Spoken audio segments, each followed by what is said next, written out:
about 25 people in, and more people will be joining, but we'll do a timely start. This is today an Inkmarks briefing and dialogue about dismantling racism, child health's role. And we have some excellent presenters and discussants, and we're really looking forward to an active dialogue with you for nearly half of the time that we have today. Charlie Brunner is recording this, and as he mentioned, the slides, the recording, and the brief that goes along with this will be available to you. So on our webinar agenda today, I'm doing just the introduction and the moderation. Maxine Hayes, who is chairing the Inkmarks Advisory Board and who is a longtime leader in maternal and child health and a public health executive leader and a pediatrician, as well as a leader in equity and an important voice in our field, is going to be giving the Inkmarks overview and talking about the topic of health equity. And then Charles Brunner, who's the leader of the Inkmarks project, will be giving an overview of the brief and the general framing of that, which we hope you will find both valuable and perhaps maybe provocative or insightful. And then we'll have commentaries and key questions and directions from Shadi Hushar, who is at the Center for the Study of Social Policy, and Leslie Walker Harding, who is sort of representing two roles. I think one from her perspective as a leader at the National Academy of Sciences, Engineering and Medicine in the forum there, as well as her leadership as a pediatrician and as a clinical leader in the field. And then we'll be having dialogue with you about child and relational health's role in dismantling racism. So Maxine, let me turn it over to you. Thank you so much. And I'd like to just say welcome to those of you who have joined us. And a lot of you have been with us before, but if you're here for the first time, I just want you to know, please go to our website and see all the support and resources that are going to be available to you. Inkmarks, the mission for it, that's integrating care for kids, is to support leaders just like you in the field in advancing child health transformation. And that means that we have innovators who recognize that we needed transformation, and some of them before others. And the whole issue around the transformation is that we're in the 21st century, and the problems and the challenges that families are facing are so complex. They're not like they were even 50 years ago. So that we need to have a responsive care system for them. And it makes sense that the very first people that infants and their parents see is through the door of the care. That door, the care door. So the providers of the care play a tremendously important role. And we're recognizing that more and more. We know a lot, but a lot that we know we're not really applying in our practices. But innovators have been doing this for some time. And in 2015, Robert Wood Johnson recognized that. And so the Inkmarks was born out of looking at early childhood and health equity in early childhood. Can we really express equity through our practices? So we're here to support you because there's science to advance the practice of healthcare, and primary care providers are really in a very strategic place to help facilitate that.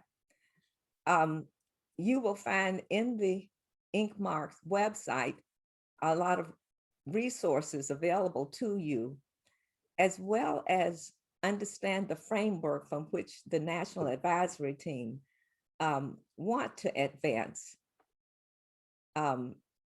this agenda. And that advancement really demands that we apply what we know, and we know that we can do better.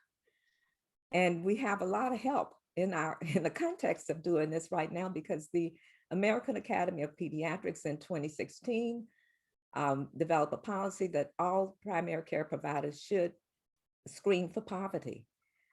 We have health departments working toward the social determinants of health, and we realize that health is more than medicine, that the real actions informing health over the trajectory of the lifespan is in the community. So there are resources that are going to be available and are available right now. And this last mission is really our challenge, because we have a lot of support for developing policy initiatives, and some of them have already occurred related to COVID. Those are the COVID blessings we've received. And out of it will come an opportunity, I think, to even advance child health transformation even further. This dialogue we're going to have with you today, I want to encourage you to please think about the role that your organizations or individuals can play in getting the policymakers to understand the importance. Go to the next slide. There are about 35 or more resource partners that are working with us. And you see, it's really grown over a long period of time. And health equity, the last one, health equity is really center for the work that we are doing and the work we shall continue to do. The CDC just recently announced that the biggest threat to our health is racism. This is a big step toward getting social determinants of health operationalized, but also in elevating the importance of relationship health and how relationship health with these families is going to give us better outcomes over the course of the lifespan. Early childhood is the place to start. It is the focus on prevention. It is a focus that with investments that will make a difference. The last slide. This is what we want. We want to achieve the highest level of health for all children. But I can tell you we won't get there unless we dismantle the structures of racism. If we do not at least teach our providers how to really understand bias, we've got to get racism addressed. It's the only thing that's going to help us equalize the conditions for health for all children. We know who the children are. We know where they live. We have every reason to be optimistic about where we could go. And I know we will with your help.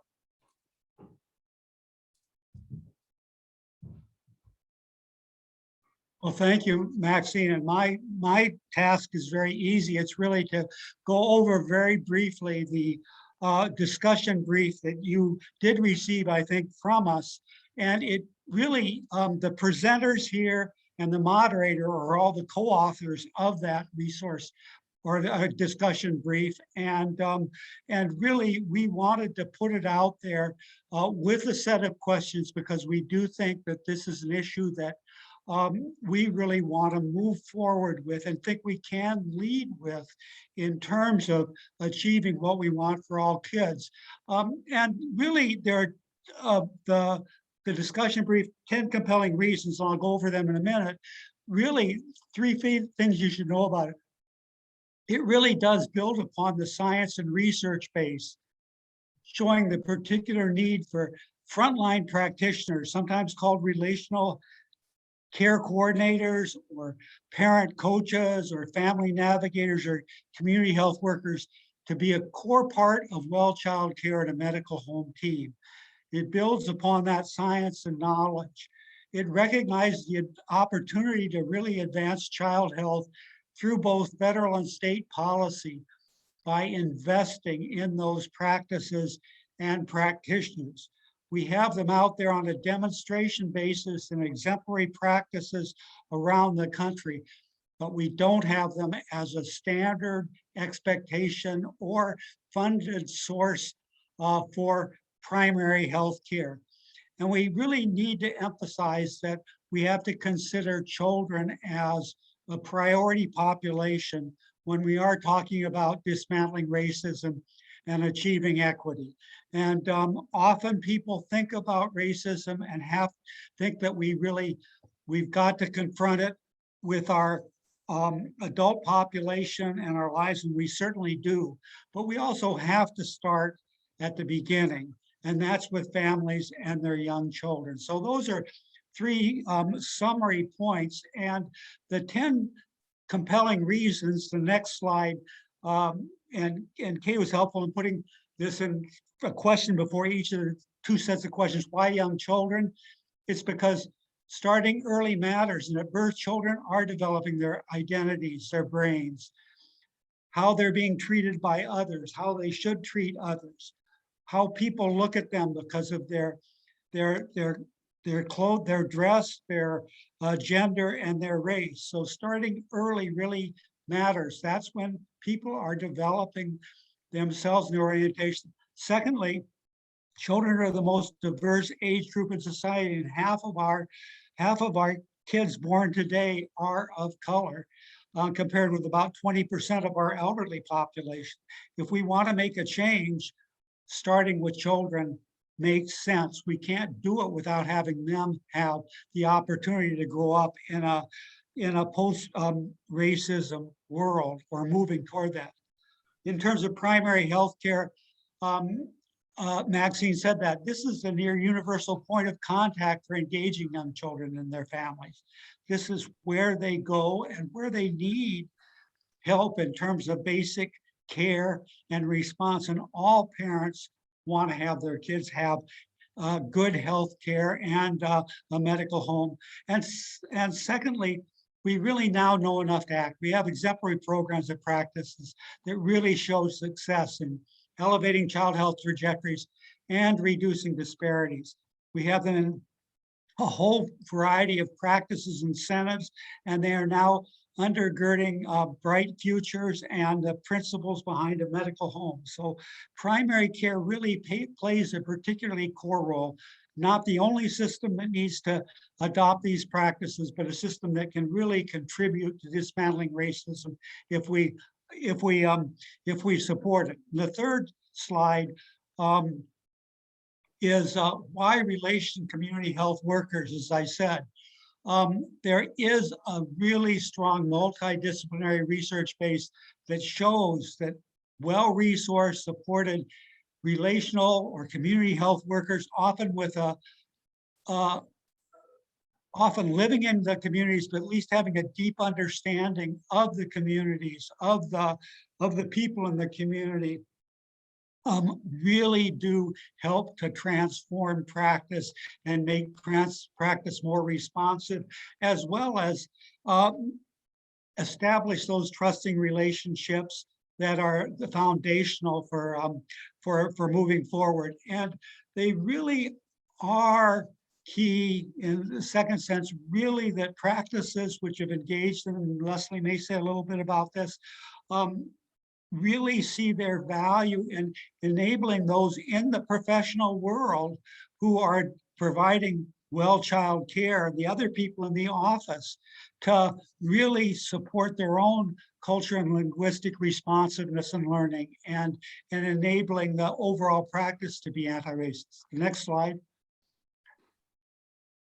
The seventh is why focus on places, because poor neighborhoods are rich in young children, where children learn, play, and grow. And really, we know that health systems can be an important anchor and a source of support for a variety of activities within communities, but we really need to change conditions within these neighborhoods with a lens that helps the families in those neighborhoods and communities build community where they live, and that this is another aspect of the relational health. And why now and why policy is simply federal investments for building back better from COVID really can be used for this purpose and are being set in motion as significant new investments. And we further know that Medicaid is key to financing primary health care for children. And there is momentum that we want to use to make sure that Medicaid does ensure that people who want to engage in this transformative practice get the resources within the health system and through Medicaid funding to do so. So the next slide is just a couple of the questions that were in the brief, and we may touch upon them, but really we know enough to act, and we have a lot of models out there we can build upon. But if we're going to do well, we have to find a way to be as concerted as possible and using the best available information to do so. And then to go forward with the notion that any practice which starts is going to be on a learning curve, and we've got to support them as they learn and grow and become better at this. The final slide, which I just inserted today, because it really is, okay, the next slide. It really is incumbent upon us to recognize we have opportunities to do so. The American Rescue Plan Act alone now has $3 billion to prepare for future pandemics and modernize the public health workforce. And that the language from the White House is to create a new grant program for under-resourced health departments to support this, which will offer community health workers the opportunity to continue their careers and really work in those underserved communities and build bridges with practices and build supports for families. Clearly there are going to be key issues in moving forward, but I think that we really do have an opportunity for going forward now. And I want to turn it back over to Kay, who will introduce our commentators who will go forward.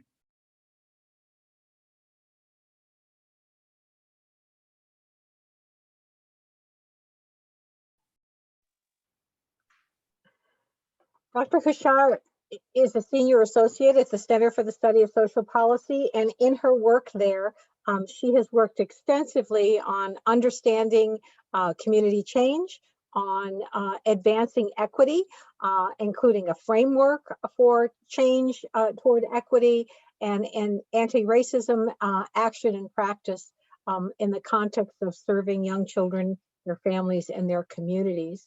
And Dr.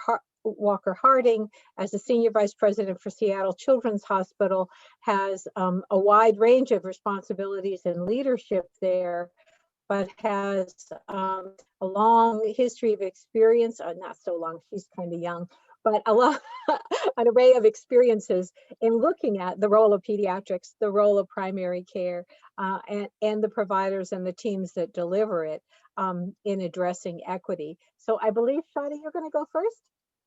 I will, that's great. Thank you, Kay and Charlie and Maxine. So I just want to spend a few minutes talking about how community health workers can be a part of an anti-racist approach to supporting children and families, and what organizations that employ community health workers can do to make an explicit commitment to confronting and dismantling racism. So Charlie and others touched on this. We know that community health workers have the potential to be a part of an anti-racist approach in transforming healthcare delivery by really shifting power, lifting up and advocating with, and for those who have been marginalized by systems due to systemic and institutional racism, working to alleviate those structural inequities and improve community conditions by effectively connecting and building trust with families, helping to build the capacity of that more responsive health workforce, and drawing on their own grounding in communities to support the health and well-being of children and families. And so although community health workers play a really critical role, as we've seen in health systems, they're not often equitably compensated or valued for the critical role that they play in healthcare delivery. So for organizations that employ community health workers, there's a lot that they can do to solidify those policies and structures to support the community health workforce, including standards for things like equitable compensation, adequate training, ongoing supervision, and opportunities for professional development. And we believe that all organizations can really benefit from an intentional focus on centering equity, inclusion, and justice in their own internal practices and policies.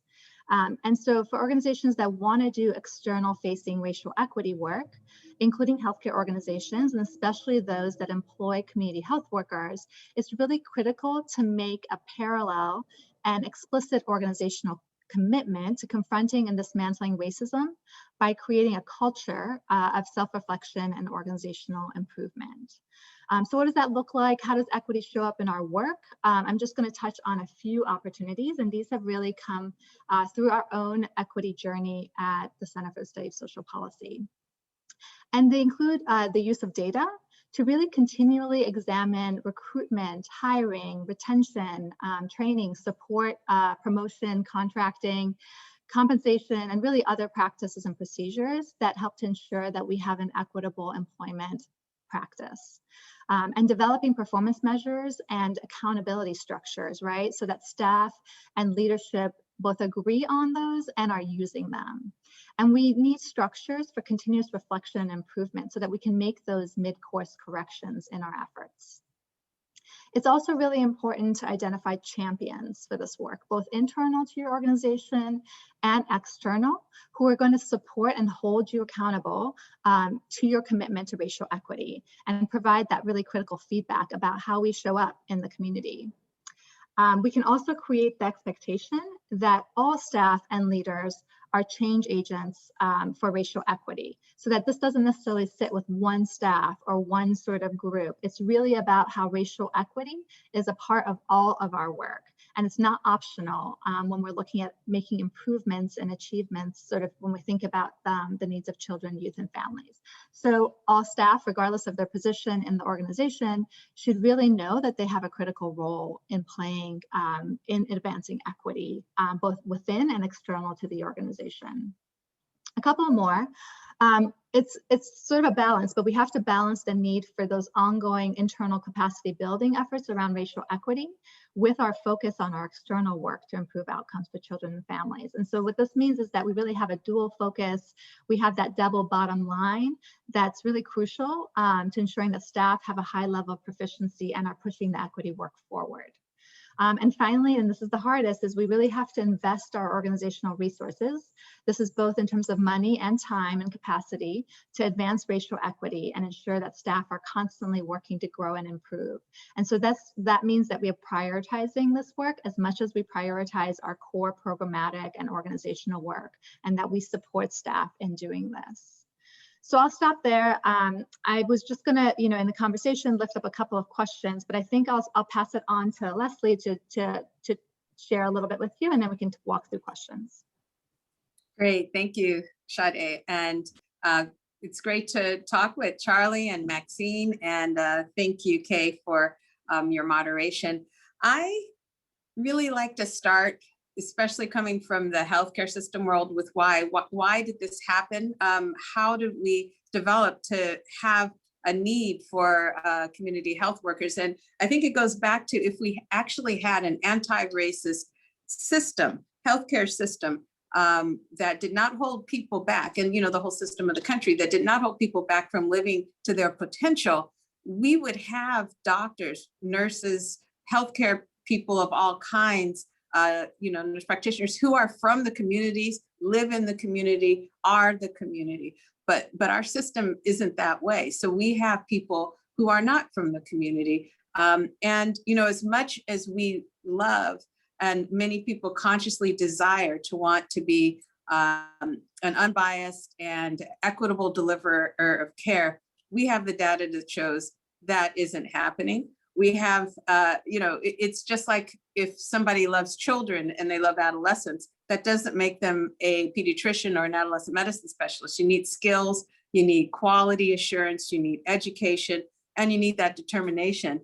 And we are lacking that. And so, and we're lacking it to such a significant level. If you, I just looked at an article yesterday that was on surgery. It will take 1,000 years if we actually continue on the same road that we're on. It will take 1,000 years for surgery to be diverse. It won't take that long for pediatrics, but it's definitely not in our lifetime that will happen. It's almost 100 years. So, you know, do we wait for that and just put building blocks in place? I think we can't, right? And so the last couple of years, we really have had another opportunity in the life of our country to take note of what's happened with racism, with the lack of inclusion of people over the years, and how we need to change that.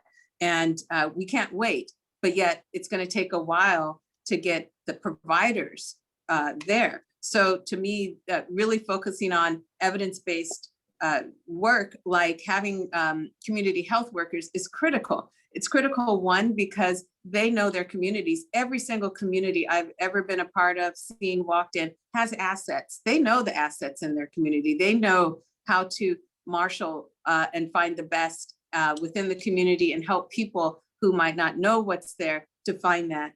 And the research shows, as Charlie has talked about in a number of different venues, that when you bring what people need to, you know, you really bring what people need and you customize, just like we have personalized medicine, you customize the system to the people you're trying to deliver it to, it will be better. And so if we have people who are able to help customize a provider system to be really delivering the care that the people in that community need, then we're going to do a lot better. And, you know, when I think about that position, I think this other, you know, I'm trying to bring up things that I would love us to really talk about, because these are some of the issues. We're in this place because we haven't done much yet in 400 years to really change the disparities we see in health by race, by, you know, a number of areas. We need to really just tackle that head on. And, you know, when you think about these positions, what I was thinking about is, how do we help embed this? This isn't extra. This is not an extra thing. This is the work.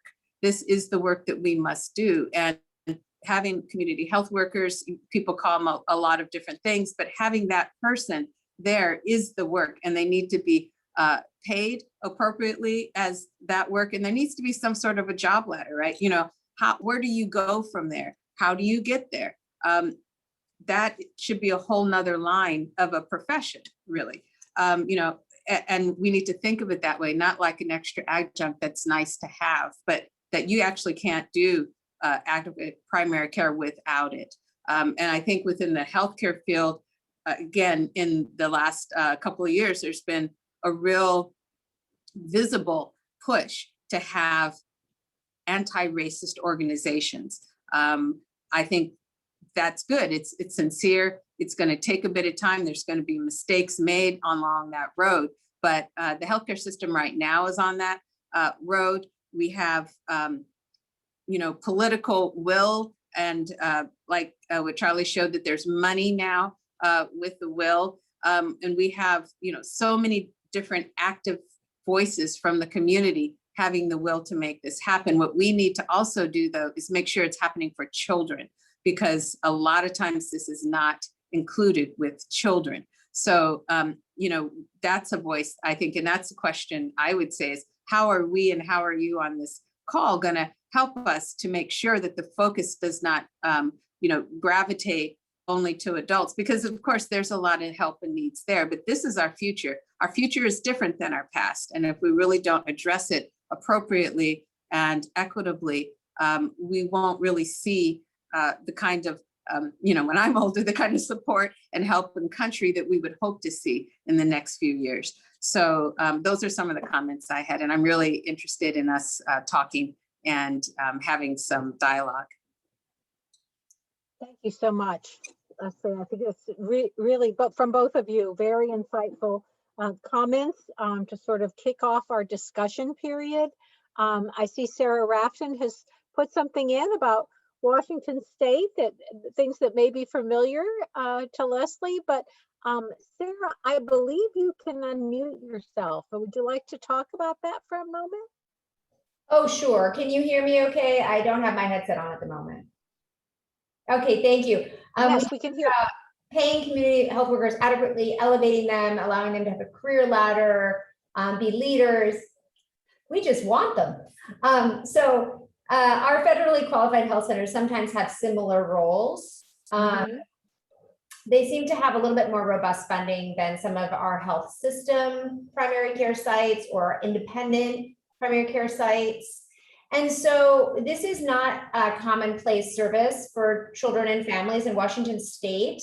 And it is something that we think, for all the reasons stated today, would really help improve trust between BIPOC families and our medical providers who do not represent them racially or ethnically. And we also think it would really improve engagement in healthcare for families who have a lot of barriers to engagement in healthcare, and help us address social determinants for families that are, so critically important to their child's well-being. So I'm so excited about this initiative and would love to learn how we can make this standard for children who are insured on Medicaid and S-CHIP that's part of the program. How can we do that? Who do we have to look to advocate for this? I think a lot of us have answers to that. I would just start by saying the work that Inkmarks has been doing for 2 years has really focused on the role of Medicaid to do this financing. But what do others think? Charlie, Maxine, Shadi, Leslie, you want to tackle that one? Yes, Medicaid for sure. And I think we have a growing audience of individuals who really don't make the connection between children and adult health, because everything we seem to do on the policy side is geared toward the older, when in fact, the trajectory for health starts even prior to conception. And that is to make sure we have environments and support pregnancies. I think we've let a lot of segments of our population down by not doing that. And we need to pay for whatever it takes in order for us to get better than we have now. And I want to just say that the community health centers is where I started my career in health. It wasn't in health departments, it was in community with Jack Geiger. And one of the things we learned then that we know now is that people who come from those communities have a relationship that's very different from people who are imported in. Very different. Others? I just would add that I think all of us, definitely on the call, clearly have an interest in this. Need to find organizations like this, become an active part of it.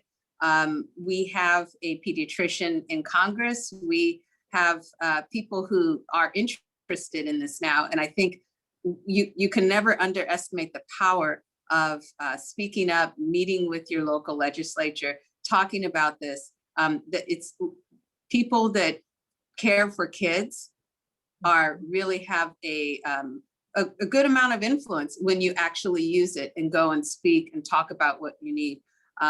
People will listen. So I think it's upon all of us to really be active and advocate for this. Right now, we have a moment in time where I think people are listening and pulling together in groups, and individually, we can advocate and probably have some reasonably good impact. Well, thank you, Sarah. And I also think we have two other people on the call who are from Washington and who are recognized as leaders there, Leslie and Maxine. And the Odessa Brown Clinic is an exemplary practice that really does reach out. And they may not call them community health workers, maybe called parent coaches or something else, but really does that. Washington State has a long history of providing enhanced primary preventive health services for pregnant women, and has one of the most fulsome Reach Out and Read programs, and a lot of other things. And I raise that because I think one of the things we want to do is to say, we know how to do this. We can build from our successes. There is a real willingness, I think, and an eagerness of people in Washington state and around the country to adopt these practices if they don't have to do it in spite of the way the systems are financed and supported. And finally, Maxine and I had a great call with Senator Murray's health staff around a community health workforce, and recognized that Senator Murray is chair of the Health Committee in the Senate and is a proponent here. And I do really think a lot of it is for us to build from strengths. We know how to do this. We know how it works. We have practitioners who are doing it, and we have people who are willing to do it. And when you go into communities and you look and you provide support, you find great people who are ideally suited to being these community health workers. So what we need to do next is to get the machinery together so that we make those investments and we build upon what we know so that the next person who does it doesn't have to invent it from scratch. So I want to turn to Shadi. And Shadi, you've identified some ways. I've done a lot of writing about community health worker funding through Medicaid. And Charlie and I have done a lot of writing together about this. This is a really good starter list. Do you want to talk about it? Maybe we can talk about this for a minute and a little more round robin. I think you could do a better job than I could. I'm sure some of this has been pieced together through some of the writing you've done, but these are just pieces that we've compiled in terms of where the opportunities are. But again, it's not sort of a widespread, scalable sort of approach. It really is sort of piecemeal. So please add in your thoughts. Yeah, so maybe I can just talk about the distinctions between using waivers and state plan amendments. And we've been talking a lot about this in terms of the postpartum care expansions, where a lot of momentum got going for the waivers because that was all that states could do. And now some advocates are not sure why they should turn away from a waiver to a state plan amendment.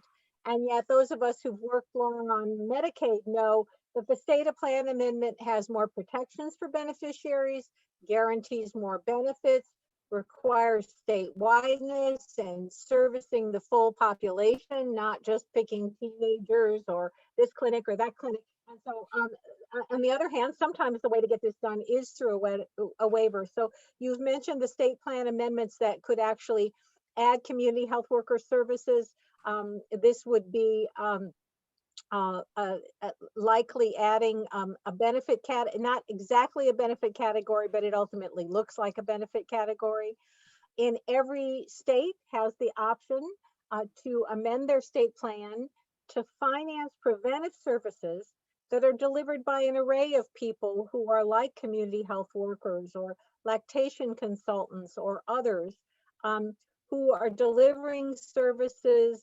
They're not licensed health providers in the state, but they are doing it under the guidance. It used to be under the direct supervision, and it's no longer, since the Affordable Care Act, it's no longer under the direct supervision. Of course, things can be added. Many states, more than half, have big Medicaid waivers, and that's the only way to get things done, whether you're in little Vermont or big California. And then using Medicaid managed care contracts. Charlie and I wrote an Inkmarks brief earlier this year about managed care contracts that help get at the high performing medical home. I don't know, Charlie, anything that stands out to you that we need to add onto this list? Well, I just think the mindset has to be that these are investments, and we need to make investments, not to save money in medical care in the short term, which is the predicate for so much of what goes on. Even waivers generally have a revenue neutrality. You can take James Heckman saying that invest in the very young. It's the greatest long-term investment we can make, but it's not going to pay off in terms of reduced medical costs in the next 2 years when you're talking around a 2-year-old. It's going to pay off in terms of the lifetime of that child's healthier development, more success in school, better integration in community, and more contribution when an adult. And we're not going to do it if we don't invest in it. And it's not around we're right now under-investing in healthcare. And I think one of the challenges, and I think Leslie and Maxine brought it up, and Maxine said something around the challenges to how do you have empathy? If you have a health practitioner who has 12 minutes for an office visit and they've got to do it all, and then they've got a chart and they have no one else to help, and they have no one they can hand off any of the social supports to, they are not equipped to do what wanted. If they have someone they can hand off to who's resourced, if they have more time, if they get reimbursed so that they can structure their office to support them, they will do that. But that means that we can't shortchange what we're doing in terms of our reimbursement on the front end for preventive services. Great. We've got some more time, and Joe Sherman is looking to shift this conversation back over to organizational cultural transformation. And Joe, do you want to say something more about your comment in the chat?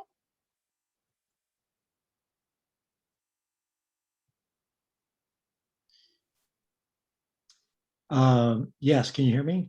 Yes.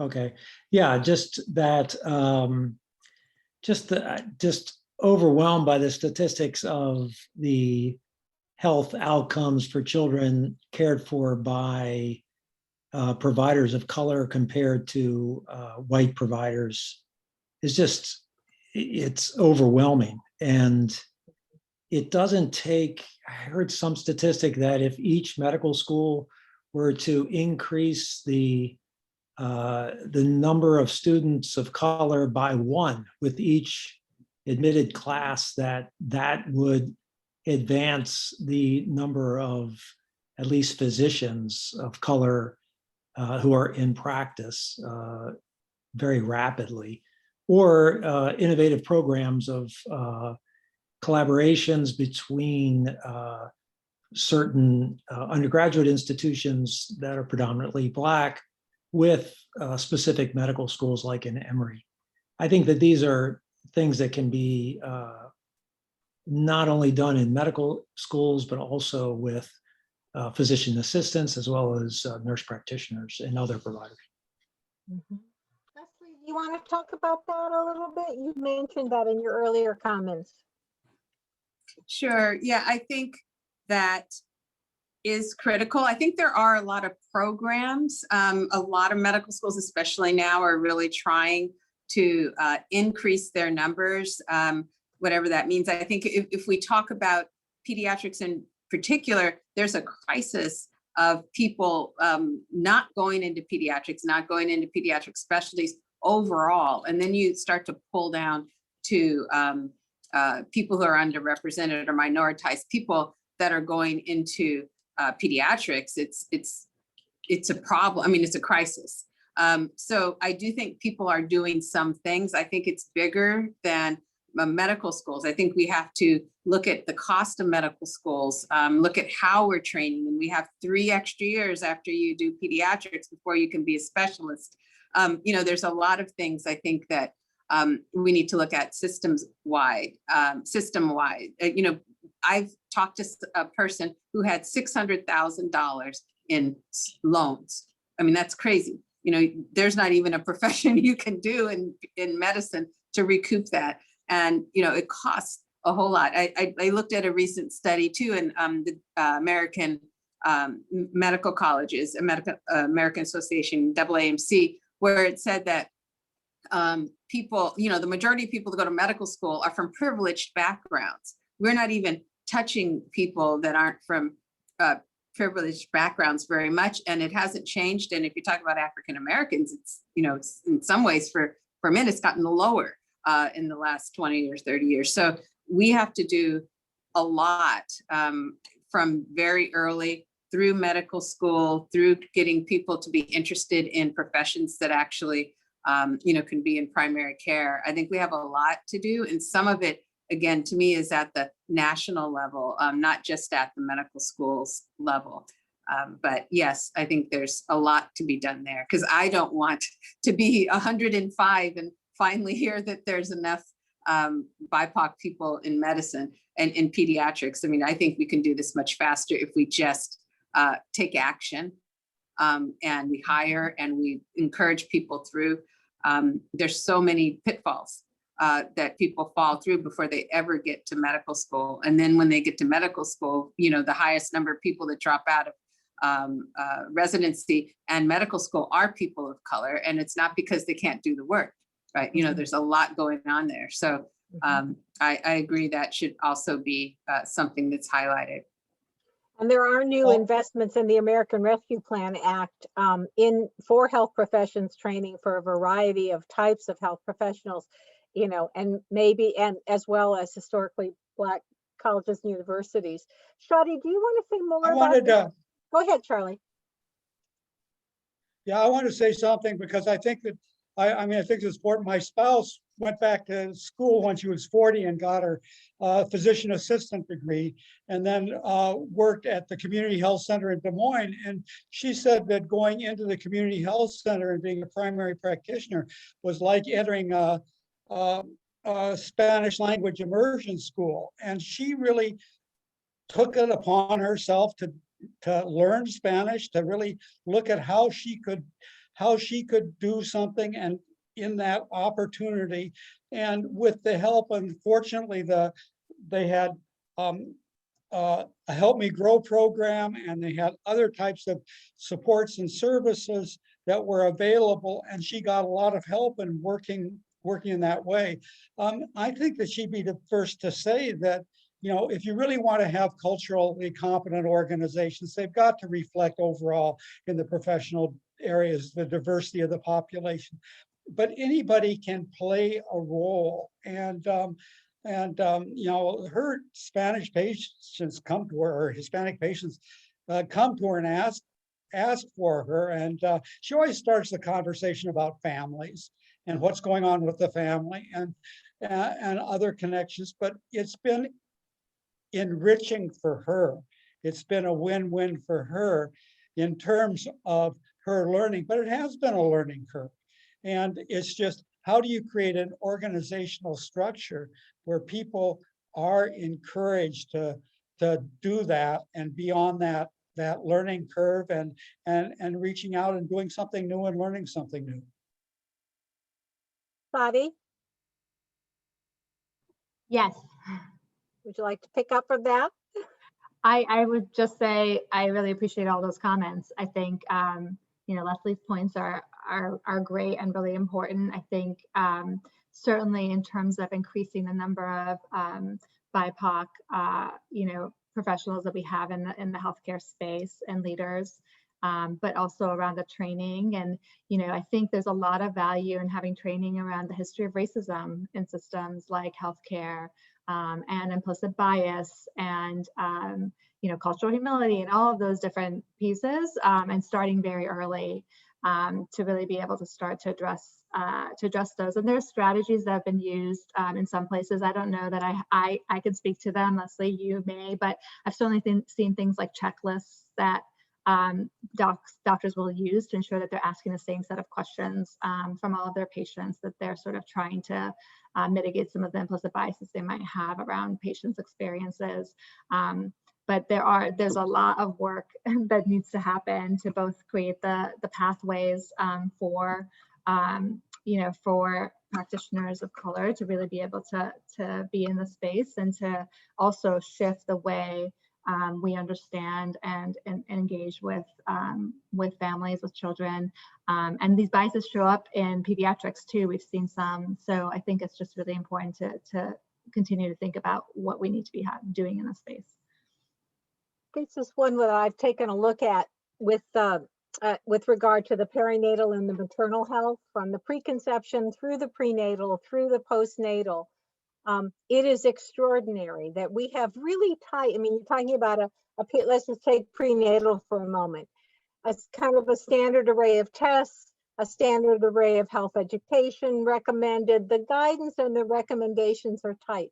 And if you look, it's, that not everyone gets those things, first of all, but if you look at the racial ethnic disparities, Black and Hispanic women are only 1/3 as likely to get routine tests and screening that are recommended for everyone during their prenatal care.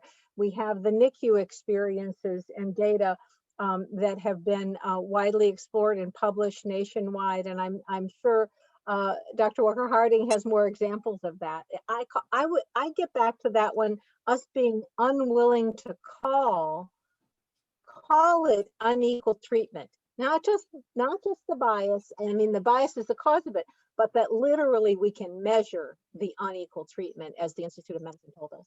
Mhm. Yeah, I would say that we have a racist medical system. It's working perfectly. It's never been meant for people of color. It's working perfectly. So, it needs to be dismantled. I don't really see another way around that. It has to be dismantled, changed, transformed with a whole nother set of people looking at what it means to have healthcare and health in this country.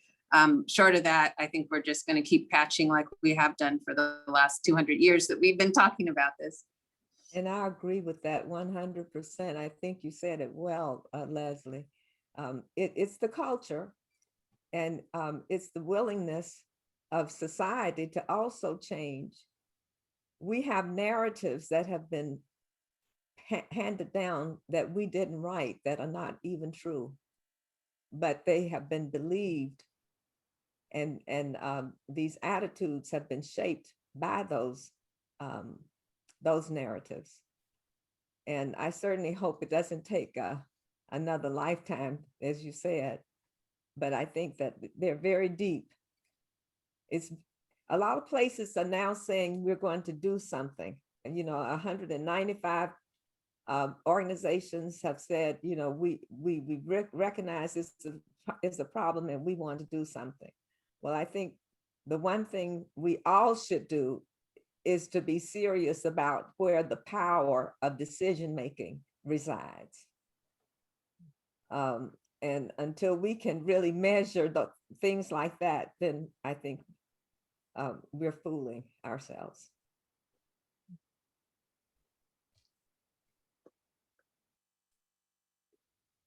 I'm not seeing other questions in the chat. Are there anything? We've got about 5 minutes. Would each of you like to say a word or two in closing?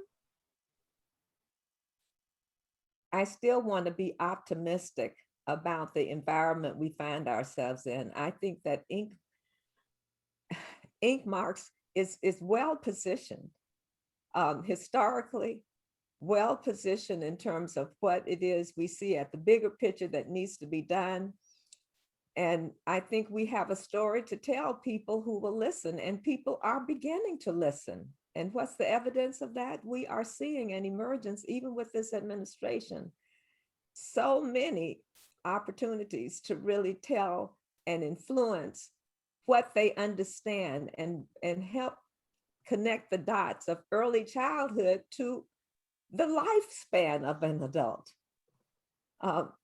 And so I think we should definitely remain optimistic, continue the conversations, and really present the evidence, because we do have it.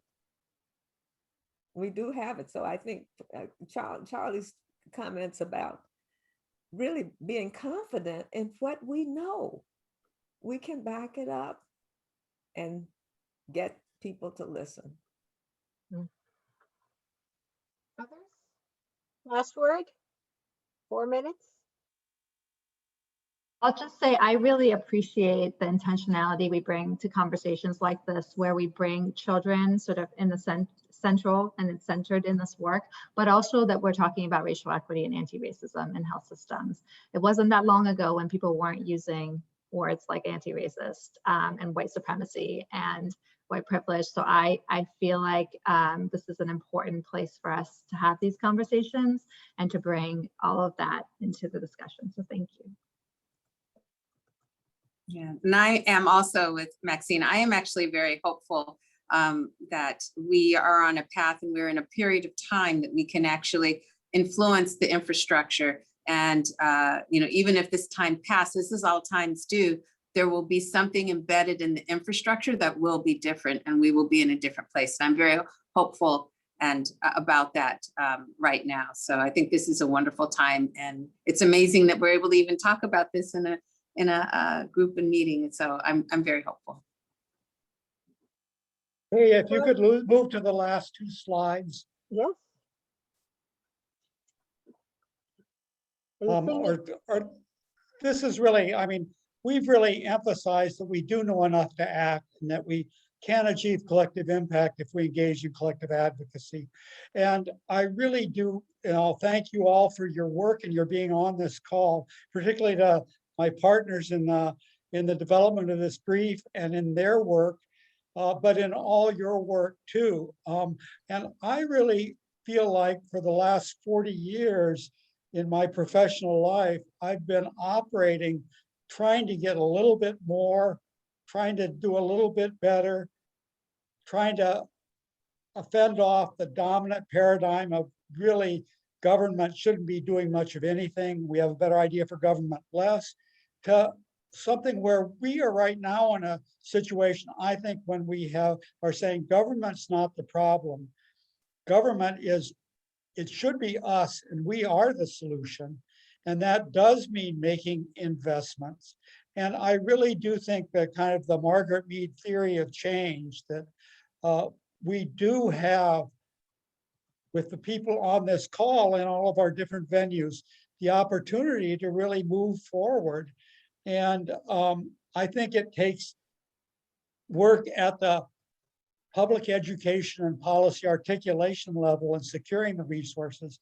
It takes leadership at the administrative level and support level in making sure that they are done well and with the people being served. But it really is something where we all have a real role, and we are really in an opportunity of doing so with the new administration and the investments that are being posed and some already made. And you know where to reach us, and we're going to continue to do these dialogues and move forward. We do have a number of resources on our website, and also really just welcome your contact with us as we go forward. Thanks to everyone. Charlie's included in the slides the list of the Inkmarks working papers and syntheses. I'm honored to be a co-author on many of these, but everyone on today, the speakers, the working paper that we discussed today is a part of this series, and these are the co-authors. Please go to inkmarks.org and find other resources, that past recordings, the working paper series, and other kinds of statements. So thank you. Thank you.